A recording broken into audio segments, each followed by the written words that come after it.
I cannot begin to quantify the adoration that my father had for me. To say that he was a loving man is to simply sell him short. He made it his sole duty to invest all of his efforts into making my life as pleasant and healthy as possible. Needless to say, my father's recent death was weighing quite hard on me. The cancer took him fast. Nothing the doctors could have stopped. It was hell for me, even at 37. Watching my father slowly degrade like a ghost was the most heart-wrenching thing that I've ever lived through. I lost a piece of myself the day he died.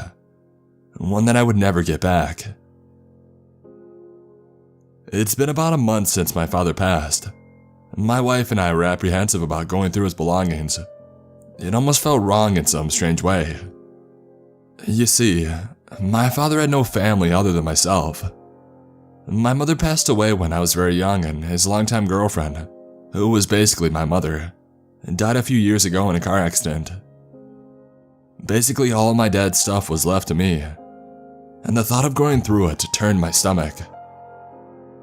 We spent about a week shuffling through his stuff, mostly old junk and tattered clothes. Last Monday, we came across a journal in his bedroom. It was tucked beneath his bed in an old satchel. I was instantly compelled. As much as my father was a loving man, he simply wasn't one to speak about himself. And to think I had a window into the man's mind was truly fascinating. I instantly cracked the pages, my wife nearly screaming as she berated me for wanting to read his journal. I tried to explain my interest to her, yet she refused to understand. He was a Vietnam vet. Well, at least I thought. I've hardly ever heard him speak about it. Maybe a sentence here or there, an allusion to it every now and then. No detail, no stories. I knew that I must have messed with him. He nearly cried every time that he had mentioned it. All I kept thinking about was maybe this journal could give me something more to remember my father by. I couldn't live with the fact that he was actually gone, and I thought that reading his words could bring him back to me, if only in my thoughts. I stuck the journal beneath my jacket before leaving that night. I was confident that my wife didn't see. I was itching to read it the entire ride home, my legs restless with excitement. I convinced my wife that I wasn't feeling well and I needed to sleep on the couch since I would be up all night anyway, and I didn't want to ruin her rest. I stayed up until sunrise with my nose buried in that journal. I flipped through the pages in amazement. Some of the entries going back as far as the earlier 50s when my dad was just a boy of 11. He took a few years off from writing in the journal, really picking up again when he was a senior in high school. The entries spoke about his desires in life, his joy for writing and his dream of being a journalist or a novelist. The entries went on to explain his time in college, and managing to avoid the draft yet still becoming involved in the military. He became a reporter for the Vietnam War, a job that most would avoid. It was strange to read my father's words, a ghost speaking to me with a half-century of time between us. It wasn't until last night that his entries began to truly concern me. I was starting to understand why my father never spoke about his time in the war. I've been up all night transcribing, my eyes bloodshot as I write this. I've done enough explaining. I'll just let his words carry on with that now. August 3rd, 1966. What a night last night. Not sure how I'm even able to write this right now. Certainly the most that I've drank in months. However, my short time in the States was interrupted by a couple of agency men this morning. God, I hate their spiffy ties. They came to me with an offer that I couldn't resist. Really more of a proposition. I've got a meeting at the Pentagon tomorrow. My flight's been paid for. Forward and further, my friend. A phrase that my father always used. I had no idea that it went back this far. Every entry was signed off that way. August 4th, 1966. I've never been much for bureaucrats, but here I stand. The meeting went perfectly, their offer flooring me. I'm to fly into Laos in 2 weeks, meeting with a small crew and going to a facility deep within the jungle. The location houses about a half-dozen inmates. I guess you could call them that. All of which are under experimental testing, whatever that means. I wasn't aware of how serious this was until the bag of hush money was dropped in front of me. $50,000 in cash. I still can't believe it. I've never seen so much money in my life. I was briefed later by a man with a hardened face who explained to me the importance of silence during the procedure. I'm a bit apprehensive, but they assured me that there's all sorts of benefits when I return. I've also been informed to quit my job at Aramax. The suits told me that they would pay tenfold whatever my shitty news station was paying. Still trying to figure out how I'm gonna do that. August 12th, 1966. It's never easy telling a boss that you're leaving. I've only had to do it twice.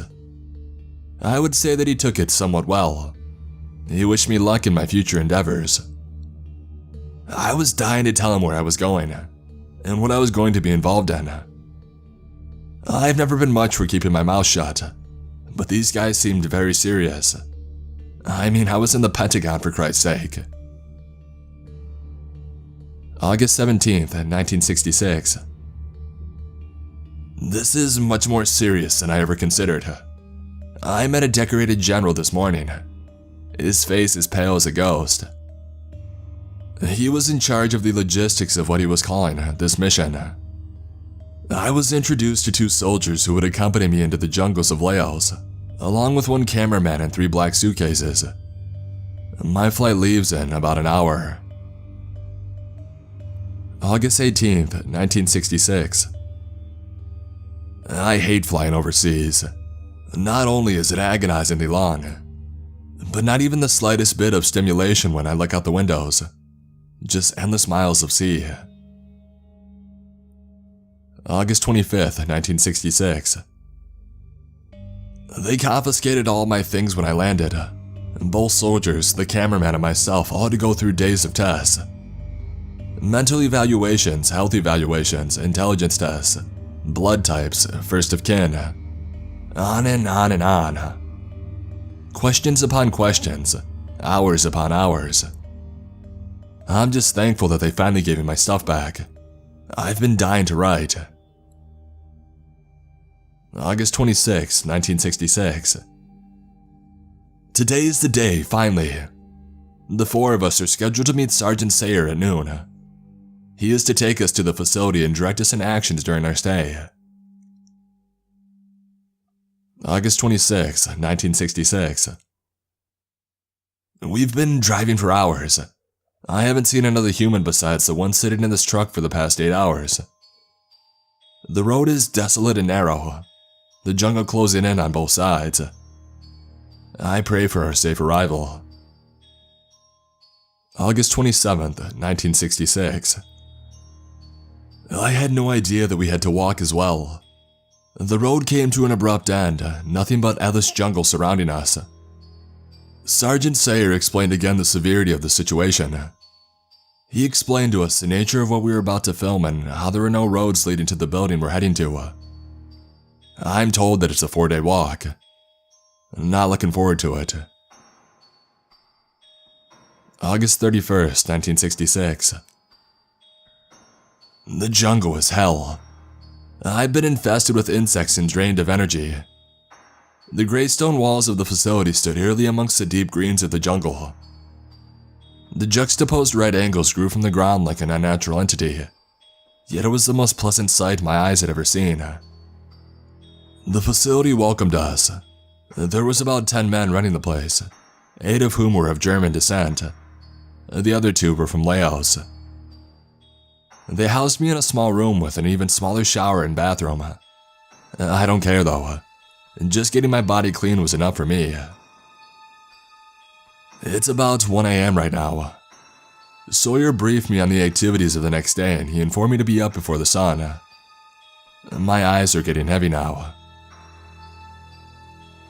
September 1st, 1966. A new month and a new chapter. I know now that I was not prepared for this. We were given a tour of the facility this morning. My mind still not believing what I saw. There are 6 patients here, each of whom are held in somewhat small holding areas until taken out for testing. Sergeant Sawyer explained that we are to film and report the test for the United States government in accordance to the Ultra Paperclip Project, or the Ultra MK or something like that. To be honest, the entire thing is truly starting to freak me out. I've never seen anybody's eyes as frightful as these patients here. September 3rd, 1966. The tests on the subjects are beginning to make me uneasy. They gave one man 40 doses of LSD. He acted inhuman. I certainly experimented in college with the drug. I had dozens of friends and acquaintances take it as well. But 40 hits? I've never seen a man act the way that he did. But it didn't end there. They prodded him, berated him, abused him, spoke fantasies into his ears, told him that he was a Russian spy sent to kill Kennedy. They buried thoughts into his subconscious mind to attempt to convince him of their lie. I watched the man for hours, curled into the fetal position in the corner of a cell. I'm not sure I can write an honest article on this without expressing my biases. This is wrong. September 7th, 1966. We've been getting good films and I've been taking a ton of notes. It's just I can't bear to see these people suffer. One woman who was a test subject begged for me to let her out. I could do nothing but watch as they basically tortured her. They didn't give her LSD though. She got a mixture of barbiturates and amphetamines. She was in a stupor of babbling words. They played a record in her cell, with the same phrases repeating again, drowning out all other noise. She was in agony, shaking back and forth, a haunting groan echoing off the walls. September 11th, 1966. Patient 5 seems to be the most suggestive to the experiment. They have managed to convince him that he was never a United States citizen or a soldier in Vietnam. They relentlessly drilled information into his mind, telling him memories of his family and friends were all manufactured by the enemy when he was in a Viet Cong POW camp. The man seemed hopelessly frightened, his eyes in a rapid blaze. I saw him later that day though, calm as could be. The roller coasters these people must be on. It saddens me. September 14th, 1966. One of the soldiers escorting me, James, expressed his concerns with the experiments. I was happy to hear that somebody else in this place had a heart. The other soldier, Ron, claimed that he didn't give a shit about these gooks. Mind you that there are only 3 patients of Southeastern Asian descent. The guy's an asshole. But what he said next was what gained my curiosity. He broke his code to tell me and James that he knew what was in the suitcases, and why we were really here. Ron claims the suitcases have upwards of $3.5 million in them, and that we're here to buy secrets. I personally think that the man is nuts. But the more I watch these experiments, the more I think that he just might be right. September 15th, 1966. Ron is gone, simply nowhere to be found. Sawyer hasn't said a word about it, acting as if everything is normal. What a psycho. Is this supposed to be some sort of power move? His gray eyes make me sick to my stomach. I knew that I was looking into the soul of a killer. I don't even know how they heard our conversation, but that's just got to be why Ron is gone. September 18th, 1966. Wallace the cameraman refuses to speak on the issue of Ron's disappearance. I think he's scared. Hell, I'm scared. James had hardly mentioned a word about it either, his eyes nearly crying when he expressed what he would rather be doing. He spoke of his wife and his baby girl, how he couldn't stop seeing their faces, wondering what would happen if he was in Ron's shoes. I must admit, I want to say something to Sawyer. I just can't muster up the courage. September 20th, 1966. Sawyer finally spoke to us about Ron. He told us that he was not to be trusted within the interests of the MK Ultra. He wouldn't just come out and say it. Sawyer killed Ron, and I know it. And now he says he wants to put us through one final test to prove our devotion to the project. Crack of dawn tomorrow. September 21st, 1966. It's 11:30 p.m. as I write this.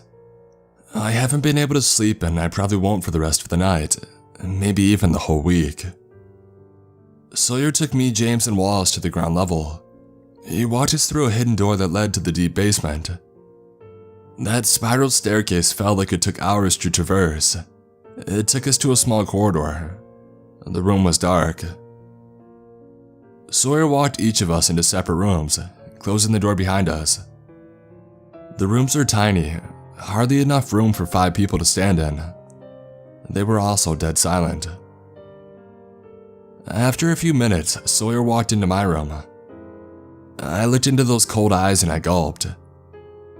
He stood to the front of the small room and he grasped a handle on the wall. He pulled open a sliding window, revealing a small cubby. It pains me to even write this now. The cubby had an infant child resting peacefully inside, wrapped in a thin blanket. Sawyer handed me his service weapon. He ordered me to execute the child. September 22nd, 1966. I had to stop writing last night. I was starting to break down again. I could hardly hold my hand still. Obviously, I contested killing the baby. That is until Sawyer explained. He pulled back another sliding window. I saw hundreds of babies all looking the same. I want to throw up right now. Clones, he said. Freaking clones. He insisted that they aren't even real humans. He told me to think of them as plants, just grown in a lab. He promised me the world.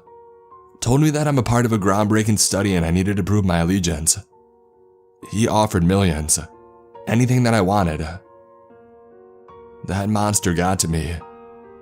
I held that cold steel to the baby's skull, ready to pull the trigger. He pulled my hand away to tell me that I've done enough. The guys and I didn't even speak about it. October 7th, 1966. I haven't been able to write lately. I just simply don't feel myself. I want to take James' rifle and end it. October 13th, 1966. I'm getting sick and tired of eating freeze-dried food. I don't think my stomach can take another bite. The mission is over at the end of October. Happy Halloween, right? We've got just a few more weeks of food, so I've been told to ration. Gladly, this shit sucks. October 14th, 1966. There was an attack on the facility last night. I woke up to gunfire and explosions from mortar fire. I've never been more scared in my life. A section of roof is missing. The structure collapsed into the main facility and damaged a lot of equipment. Sawyer told me that he had lost 7 men in the attack. He's beyond furious. I asked him why we just can't call for backup and I got a cold stare. Backup? He said. There's a total of 3 other men that know we're here, and they're on strict orders to not break schedule. We're here till Halloween, whether we like it or not. These filthy gooks will feel my wrath if it's the last thing I ever do. October 15th, 1966. A soldier went missing last night. One of the remaining 3 under Sawyer's control. He probably questioned the tyrant. Men vanish when they get in his way. I'm no longer concerned.